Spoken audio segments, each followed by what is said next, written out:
Hello everyone. So today we are starting a new topic that is poverty line and measurement of absolute poverty. Poverty line बेटा किसी को मालूम है what is poverty line? Poverty line क्या होती है? हमारे इकोनॉमिस्ट ने एक लाइन बना के रखी है कि उस लाइन के नीचे अगर कोई भी पर्सन की इनकम होती है तो वो बिलो पॉवर्टी लाइन हो जाता है जिसको बीपीएल कार्ड इशू करा जाता है और अगर उसके ऊपर हमारी इनकम होती है तो हम अबव पॉवर्टी लाइन कहलाते हैं that means we are not categorised under poor so poverty line and measurement of absolute poverty yesterday I taught you what is absolute poverty.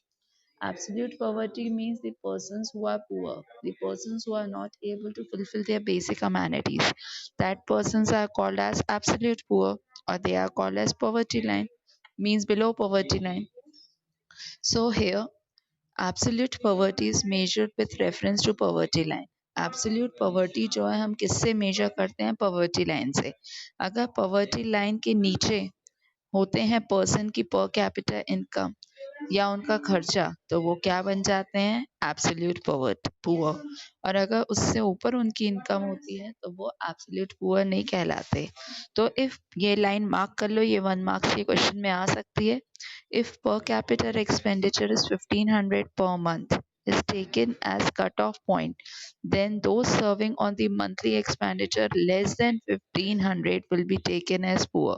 तो अगर पर कैपिटा एक्सपेंडिचर हमारे economist ने दिया है कि 1500 होना चाहिए पर मंथ पर मंथ आप 1500 कम से कम खर्च करना चाहिए अगर आपकी इनकम उससे भी कम हो रही है आप उतना भी खर्चा नहीं कर रहे हो तो आप पुअर कहलाओगे और अगर आपका खर्चा उससे ज़्यादा है तो आप नॉन पुअर कैटेगरी में आओगे तो ये percentage of population below poverty line is called as head count ratio. ये लाइन दूसरी मार्क करिए what do you mean by head count ratio? तो head count ratio is the ratio percentage of population below poverty line मतलब मैं कह रही हूँ 40% population हमारी कंट्री की below poverty line है मतलब पुअर है तो वो परसेंटेज जो हमें बताता है हमारी कंट्री में कितने पुअर हैं उस परसेंटेज को कहा जाता है हेड काउंट रेशो उसी का दूसरा नाम है पॉवर्टी इंसिडेंस रेशो ये कंसेप्ट किसने स्टार्ट करा था हमारी कंट्री में कि हमें चेक करना है कि कौन पुअर है कौन पुअर नहीं है तो इस कंसेप्ट को स्टार्ट करने वाले हैं दादा भाई Nehru ji who had discussed this poverty line in India. He had calculated poverty line on adult jail cost living. मतलब इनने ये जो कैलकुलेट करी थी इनने एडल्ट जेल की कॉस्ट लिविंग देखी थी मतलब जो जेल में रहते हैं उनका खर्चा मेजर करा था उसके बाद उनने ये पॉवर्टी लाइन बनाई थी he used the menu for a prisoner and used appropriate prevailing price to arrive at adult jail cost of living तो उनने पूरा डेटा यूज करा था कि जेल में जो प्रिजनर्स रहते हैं उनको कितना पैसा लगता है कितना खर्चा होता है और उनको कम से कम कितने पैसों की जरूरत होती है तो he then adjusted this cost of account for children फिर उनने उस खर्चे को चिल्ड्रन के अकॉर्डिंग एडजस्ट करा और फिर उनने accordingly poverty line ratio decide करा कि ऐसे पॉवर्टी लाइन बनाया जाता है तो according to his calculation poverty line correspond to 3/4 of the adult jail cost of living तो जो पॉवर्टी लाइन है वो 3/4 किसकी कॉस्ट पे डिपेंड है जेल प्रिजनर्स की कॉस्ट के ऊपर बनाया गया है 3/4 तो इनने यहाँ एग्जाम्पल भी दिया है कैसे ये एस्टिमेशन करी गई है तो दादा भाई Nehru ji assumed that in India 1/3 of the population was children 1/3 children है 2/3 adult है तो he further assumed one half of the children तो one half of the children that is 1/6 consume very little food मतलब कुछ भी नहीं लेते हैं और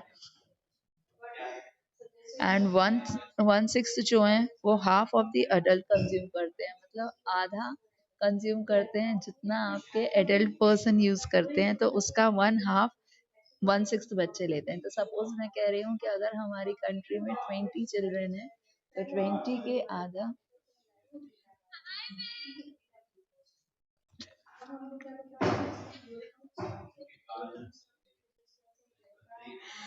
तो अगर हमारी कंट्री में 20 चिल्ड्रन है तो 20 के आधे जो होंगे वो बिल्कुल नहीं लेते होंगे, और 20 के आधे जो होंगे वो एडल्ट मींस जो 18 ईयर्स एडल्ट है, 16-15 ईयर्स अबव भी एडल्ट काउंट होने लगते हैं, तो उन लोग जितना खाते हैं उसका हाफ उन लोगों का खाना पीना है। तो पॉवर्टी लाइन उनने ली 1/6 नील डाइट, कुछ नहीं, 1/6 हाफ डाइट, और 2/3 हमारी जो पॉपुलेशन बची वो फुल डाइट है। तो 1/3 को इनने दो हिस्सों में बांटा, 1/6 चिल्ड्रन के लिए और 2/3 पूरी बड़े वाले एडल्ट एजुकेशन है, जिसको इनने सॉल्व करा तो 1/6 का आपका इंटू मल्टीप्लाई 0 करा तो 0 बन गया। 1/6 का हाफ डाइट करा, 2/3 को 1 से मल्टीप्लाई करा तो टोटल 3/4 हो गया। दैट मीन्स हमारी कंट्री में 3/4 सेगमेंट जो है, 3 segments given to the average poverty line, which comes out of the 3/4 of the adult jail cost of living। तो ये जो 3/4 हमारा adult jail cost of living आया है, इतना कम से कम पुअर पर्सन की कैटेगरी में काउंट हो जाता है। आया ये समझ में कि नहीं आया?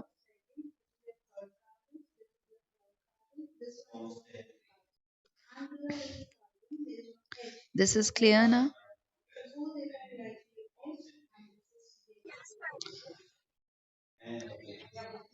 Okay, so now next we are moving. Topic is this one. Since then, several attempts have taken made to develop a merchandise determine the number of poor in India। तो हमारी कंट्री में अलग अलग तरीके अपनाए गए हैं, अलग अलग गवर्नमेंट के थ्रू कैसे हम अपनी कंट्री की पॉवर्टी रेशो चेक करें, एग्जैक्ट पुअर पता लगाएं। तो इन 1962 में प्लानिंग कमीशन जो है, जिसको हम नीति आयोग का नाम देते हैं, पहले जो प्लानिंग कमीशन है उसका नाम अब क्या बना दिया गया है, नीति आयोग। तो ये जो नीति आयोग है उन लोग कैसे चेक करते हैं?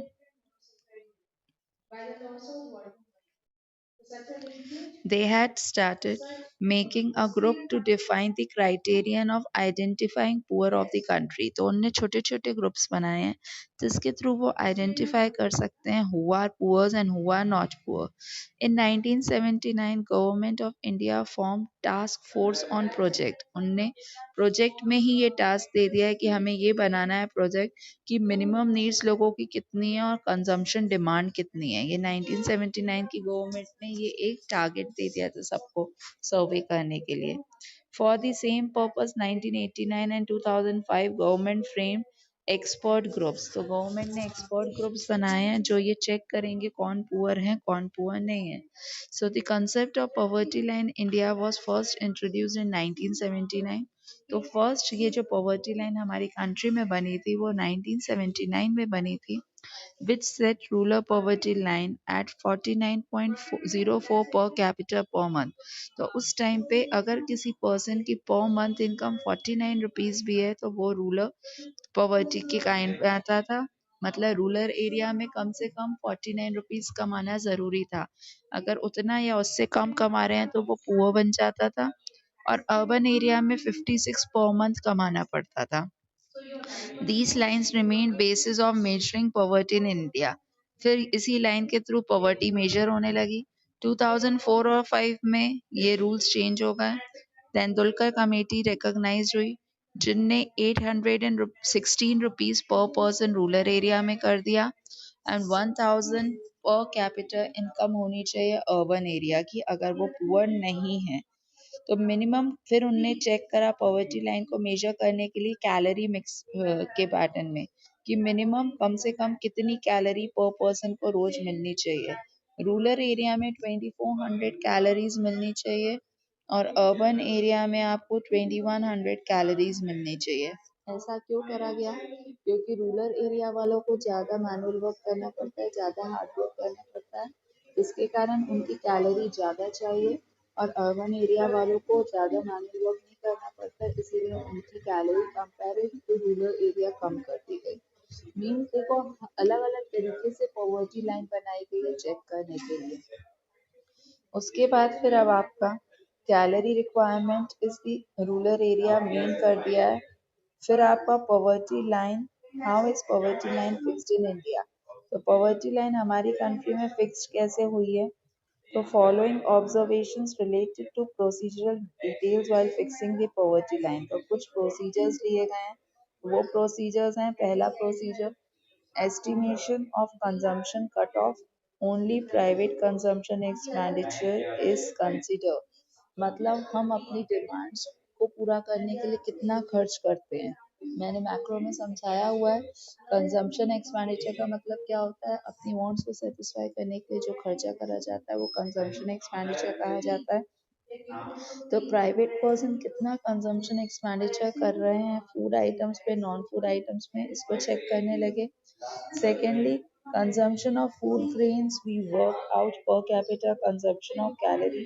फिर उसके बाद कैलोरी पे चेकिंग पॉइंट आ गई कि कैलोरी देखेंगे कितनी कैलोरी पर पर्सन को मिल रही है, उससे पॉवर्टी लाइन चेक हो जाएगी। हाई कैलोरी है दैट मीन्स पर्सन अफोर्डेबल है, वो खा रहा है, अच्छी चीज है, तो वो आपका पुअर नहीं होगा। देन आपका थर्ड तरीका बनाया, frequencies are recorded. Yes, third, frequencies are recorded against each class interval. मतलब हर क्लास इंटरवल के बाद उन्हें फ्रीक्वेंसीज मेजर करना चालू करी, जिसमें उन्हें परसेंटेज कैलकुलेट करना चालू कर लिया। फाइनली उन्हें हेड काउंट रेशियो मतलब परसेंटेज बना लिया, कितने पुअर्स हैं कितने नॉन पुअर्स हैं, और उसके अकॉर्डिंग उनने प्रोग्राम्स बनाए ताकि हम पॉवर्टी को कम कर सके अपनी कंट्री को। तो इस तरीके से पॉवर्टी लाइन डेवलप हुई और इस तरीके से पुअर पर्सन्स को कैटेगराइज करा गया। नेक्स्ट टॉपिक है limitations of poverty line. Limitations means demerits of poverty line. तो फर्स्ट डीमेरिट है नो डिफरेंशिएशन अमंग पुअर। इससे कुछ पुअर का डिफरेंशिएशन नहीं हो पा रहा था, क्योंकि पुअर और non poor does not make any distinction among different classification of poor. मतलब हम उसमें अच्छे से कैटेगराइज नहीं कर पा रहे थे कौन किस कैटेगरी का पुअर जा रहा है। तो सबसे पहली डीमेरिट हम लोगों को यही आने लगी। सेकेंड डीमेरिट हमारी आई social factor ignore. Social factor हम लोग टोटली इग्नोर करते जा रहे थे। प्रेजेंट मैकेनिज्म जो है हमारी सोसाइटी में, इलिटरेसी थी, इल हेल्थ थी, लैक ऑफ रिसोर्सेज थे, पॉलिटिकल फ्रीडम लैक थी, मतलब उनका इंटरफेरेंस ज़्यादा था। इन सब के कारण हमारे यहाँ सोशल फैक्टर्स इग्नोर हो रहे थे, मतलब सोसाइटी में फ्रीडम इग्नोर हो रही थी। इंस्टेड ऑफ दैट वो दूसरों की बातें सुननी पड़ रही थी। Non-consideration of important social factors while measuring poverty also misplaces the policy focus of poverty alleviating scheme। तो इन अदर वर्ड्स उनने सिंपल बोला है कि ये जो सोशल फैक्टर्स हैं वो मेजर करने के चक्कर में हम लोग इन पॉलिसीज को एलिवेट कर रहे थे, मतलब जो हम लोगों को चालू करनी थी हम उन लोगों को ख़त्म कर रहे थे। So to address various limitations of poverty line, economists have been attempting to develop alternative tools। तो इकोनॉमिस्ट ने alternative tools बनाए मेजर करने के लिए poverty line को। So the Nobel laureate Amartya Sen has developed Sen index। तो मॉडर्न कौन सा, अमर्त्य सेन हमारे मॉडर्न इकोनॉमिस्ट हैं जिनने सेन इंडेक्स बनाया। They are other tools to check poverty gap. इससे पॉवर्टी गैप चेक हो रहा है। फिर उनने स्क्वायर्ड पॉवर्टी गैप बनाया। तो ये हमने डिफरेंट बनाए हैं जो आप आफ्टर 12th पढ़ोगे। फिर extent of poverty in India. तो अब इनने ये एक टेबल दिया है जिससे हमें पता लग जाएगा कितने पुअर्स कौन से ईयर्स में थे। सो परसेंटेज में भी दिया है और नंबर्स में भी दिया है। तो देखो 1960 में 17 करोड़ नंबर ऑफ पुअर्स थे और ये पुअर्स का रेशो बढ़ता ही जा रहा है। बीच में बढ़ा फिर कम हो गया है, अब लेटेस्ट 2011-12 में कम हुआ है, जबकि 2004 और 5 में और ज्यादा बढ़ गया था फिर कम हुआ। मतलब ये फ्लक्चुएशन इंक्रीज एंड डिक्रीज हो रही है, बट एट प्रेजेंट हमारी कंट्री में रेशो क्या हो गया है, बहुत कम हो गया है। 26%, 21% पुअर हैं and 26 crore population are poor. वो भी अभी ये 10 इयर्स पुराना डेटा है, अभी लेटेस्ट डेटा 2021-22 का अब आएगा नेक्स्ट ईयर की बुक में। तो अभी इसके अकॉर्डिंग अब बताओ आपकी एक्सपेक्टेशन के अकॉर्डिंग पॉवर्टी बढ़ गई है कि कम हुई है? परसेंटेज फ्लक्चुएट तो हुआ है, 26 से परसेंटेज बढ़ गया है। So this much is clear to everyone, beta. So now they had shown you on a graphical presentation। देखो पहले पॉवर्टी बढ़ रही थी, फिर स्टेबल होने लगी, फिर कम हुई, फिर बढ़ी, फिर कम हुई। तो जो अभी आपने शेड्यूल देखा उस शेड्यूल को हमने ग्राफिकल प्रेजेंटेशन दिया है। तो ये भी क्लियर है। सो अब इम्पोर्टेंट क्लैरिफिकेशन वाला टॉपिक समझो। यहाँ तक कोई डाउट तो नहीं है किसी को? Important clarification में देखो बेटा क्या है। The upward trend in the poverty ratio in 2004, 5 and 2019 मतलब इस ग्राफ को देखकर वो बता रहे हैं 2004 और 5 और 9 और 10 में poverty ratio बढ़ गया था due to the application of new poverty line। क्यों? क्योंकि उन 2 साल में new poverty line का तरीका मेजर करने का बनाया गया था। It should not be interpreted an increase in poverty over time। तो हम ये नहीं सोच सकते कि पॉवर्टी बढ़ गई है, बट मेथड चेंज हुआ है जिसके कारण वो बढ़ती हुई दिखी। तो to understand the actual trend means current जो एक्चुअल पोजीशन है पॉवर्टी एस्टिमेशन करने की, इट इज कंपेयर विद 93-94। तो हमें कंपैरिजन करना पड़ेगा 93-94 से and then they had taken new methodology. तो ये न्यू मैथोलॉजी इन्हें दी है। 93-94 में 36% पुअर थे, न्यू एस्टीमेट के अकॉर्डिंग 45.3% हो गए। मतलब जो पहले टेक्निक थी जेल वाली उसके अकॉर्डिंग परसेंटेज कम आ रहा था। फिर ये जो आपकी तेंदुलकर टेक्निक या अमर्त्य सेन की न्यू टेक्निक्स आई तो इनसे परसेंटेज हाई होने लगा हमारी चेक करने का। सो देखो हर चीज में आपका परसेंटेज बढ़ गया है। तो इसके कारण हमें उन ईयर्स में पॉवर्टी बढ़ती हुई दिखाई दी है। आया समझ में? Due to the change in the method for calculating. So now interstate comparison। interstate comparison क्या होता है? Percentage of population below poverty line in different state of India। मतलब हमें states का comparison करना है तो किस state में poverty कम है, किस state में poverty ज़्यादा है, that is called as interstate comparison। So UP, Bihar, Orissa, Chandigarh, Jharkhand, Manipur, Assam और मध्य प्रदेश ये हाईएस्ट है पॉवर्टी में। Nearly 29.4% of population of UP, Bihar 33%, Odisha 32%, Madhya Pradesh 31% persons are poor. In Punjab, it is only 8.3%. In Haryana, it is only 11.2%. And Rajasthan 14.57 means देखो किन states में poor कम है और किन में ज़्यादा है। तो पंजाब में सबसे लोवेस्ट है, देन हरियाणा एंड राजस्थान। और सबसे हाईएस्ट कैटेगरी कहाँ है? UP, Bihar, Orissa, Chandigarh, Chhattisgarh, Jharkhand, Manipur, Assam and Madhya Pradesh. These states are the highest poor in their states. The percentage of population below poverty line। अब ये वाला शेड्यूल दिया है, रूरल एरिया में कितने हैं, अर्बन में कितने हैं और टोटल कितना परसेंटेज बना। So that category they had given। So these all data you have to read।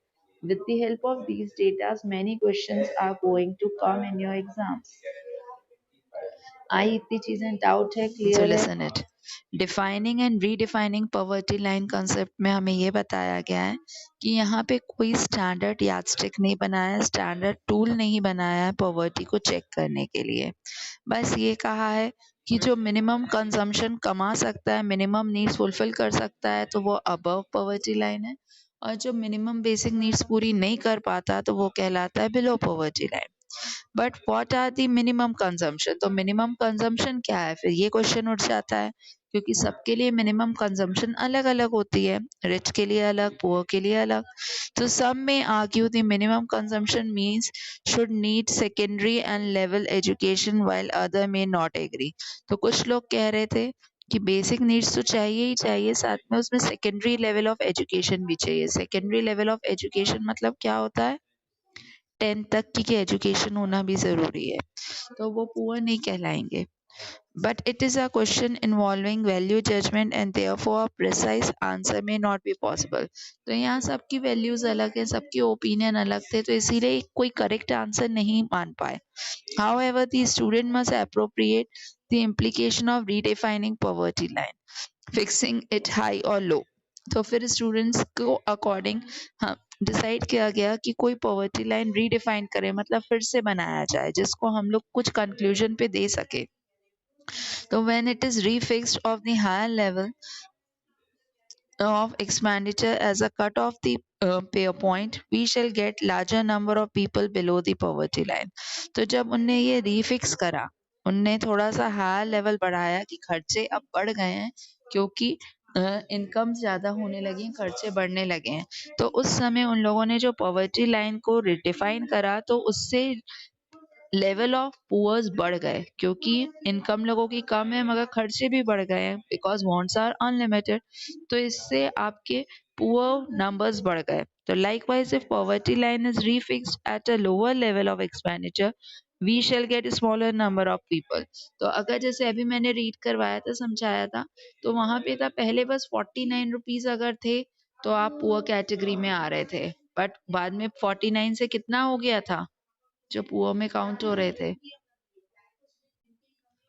बताओ कितना था कि भूल गए? पहले बस कितने पैसे चाहिए थे? 49 रुपीज थे अगर किसी के पास, तो वो पुअर कैटेगरी में नहीं काउंट होता था। बाद में ये रेशो कितना बढ़ा दिया गया? 816 in rural area and 1000 in urban area. मतलब इनकम बढ़ा दी। तो अगर ये रेशो हमारा इनकम बढ़ेगी तो पुअर्स भी तो बढ़ेंगे ही बढ़ेंगे। तो वही कह रहे हैं डिफाइनिंग रेट में पुअर कम थे और रीडिफाइनिंग में पुअर ज्यादा हो गए थे बिकॉज उनने मेजरमेंट टूल जो है बढ़ा दिया था। पहले इनकम लेवल कम था, बाद में इनकम लेवल हाई कर दिया था, जिसके कारण पुअर रेशो बढ़ गया। अब पूरी हिस्ट्री समझ में आई? ये जो कहानी इतनी देर से पढ़ रहे थे, हमारा बाद में परसेंटेज हाई क्यों होने लगा? क्योंकि पर कैपिटा इनकम भी बढ़ा दी गई थी। Now it's clear? Keep studying.